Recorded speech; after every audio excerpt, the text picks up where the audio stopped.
करिए। मैं आ रहा हूं अध्यक्ष जी, आपके पास भी आ रहा हूं, लेकिन फराज किदवई जी, क्या इस देश को ईडी और सीबीआई चला रही है?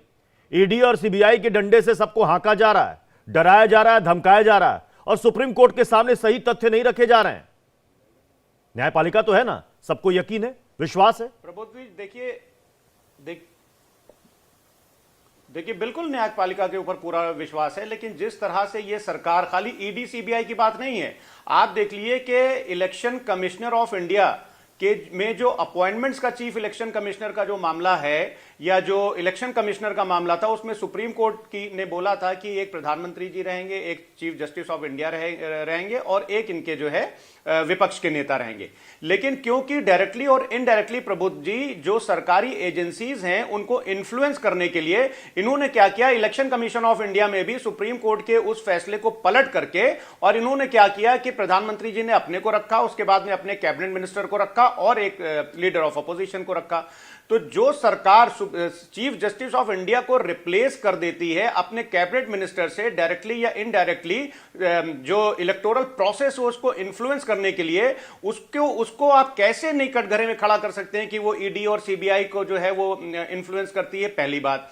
दूसरी बात मैं ये बोल रहा हूं कि अभी जो टॉपिक है हम लोग उस पर आ जाते हैं प्रबुद्ध जी कि भारतीय जनता पार्टी की क्या है ना कि ये लोग नैरेटिव सेट करते हैं। आप देखिए कि भारतीय जनता पार्टी की जो सरकारें हैं 2014 से, चाहे केंद्र की सरकार हो या इनकी स्टेट्स में जो गवर्नमेंट है, गुजरात में आप अगर बात करिएगा प्रबुद्ध जी, तो मैं पूरी जिम्मेदारी से बोल रहा हूं कि गुजरात में 2015 के बाद से एक भी भर्ती परीक्षा ऐसी नहीं हुई कि जिसमें घोटाला ना हुआ हो।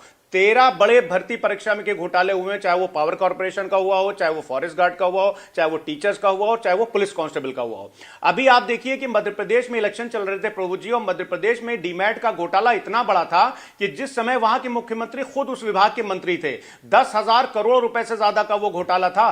प्राइवेट मेडिकल कॉलेजेस ने सरकार की और शासन की भी सीटें बेच दी थी सरकार की मिलीभगत से।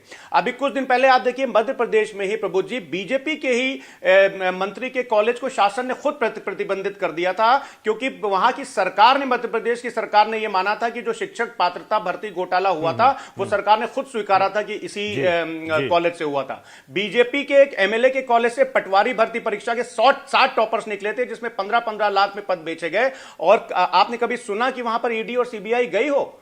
हरियाणा में 28 भर्ती परीक्षाएं ऐसी हुई जिसमें घोटाले हुए। उत्तराखंड में तो विधानसभा तक की नियुक्तियों में घोटाले हो गए।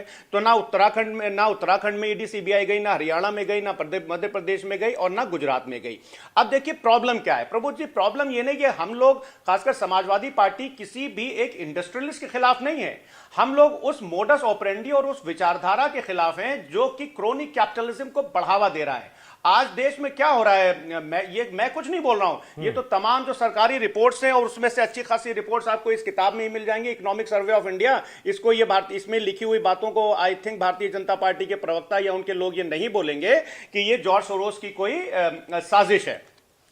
आप देखिए कि आज देश में क्या हालात हो रहे हैं। देश में यह हालात हो रहे हैं कि 1% ऑफ द पॉपुलेशन देश की फराज किदवई जी, आपने कहा मुझे लगता है कि सारे लोग यही कहते हैं कि देश की न्यायपालिका पर उनको पूरा यकीन है, पूरा भरोसा है।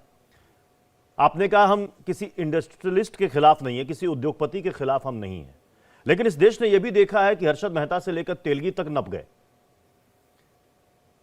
एक समय में बड़ा नाम था, भौकाल था, जलवा था, अच्छे लोग नप गए, क्योंकि देश में न्यायपालिका जिंदा है, हमेशा जिंदा रहेगी। तो अगर कोई भी करप्ट इंसान हो, कितना ही बड़ा पूंजीपति क्यों ना हो, कितने ही पॉलिटिकल पार्टी को चंदा क्यों ना देता हो, नंबर आएगा तो वो भी नपेगा। लेकिन अगर कोर्ट कोई टिप्पणी कर रहा है बिल्कुल प्रभु, तो उस पर भी यकीन रखना पड़ेगा कि कोर्ट जानते समझते सब कुछ करने के बाद कुछ कोर्ट कह रहा है। प्रभु जी, कोर्ट ने क्या क्लीन चिट दे दी मामले में? क्लीन चिट नहीं दी, मुझे तो नहीं पता। अगर क्लीन चिट नहीं दी हो तो क्लीन चिट नहीं दी है, मुझे बता दीजिए। नहीं, क्लीन चिट नहीं दी है। कोर्ट ने कहा कि एसआईटी से जांच की आवश्यकता नहीं है। उन्होंने कहा सेबी सक्षम है, सेबी इसकी जांच कर रही है। और अभी आपने देखा कि आकाश यादव जी ने कहा कि सेबी क्या करेगी जांच। ईडी सीबीआई सेबी जैसी संस्था किसके पास है, किसके अंडर कंट्रोल में है, वो क्या जांच कर पाएगी? क्या वो निष्पक्ष जांच कर पाएगी? यह बड़ा सवाल है।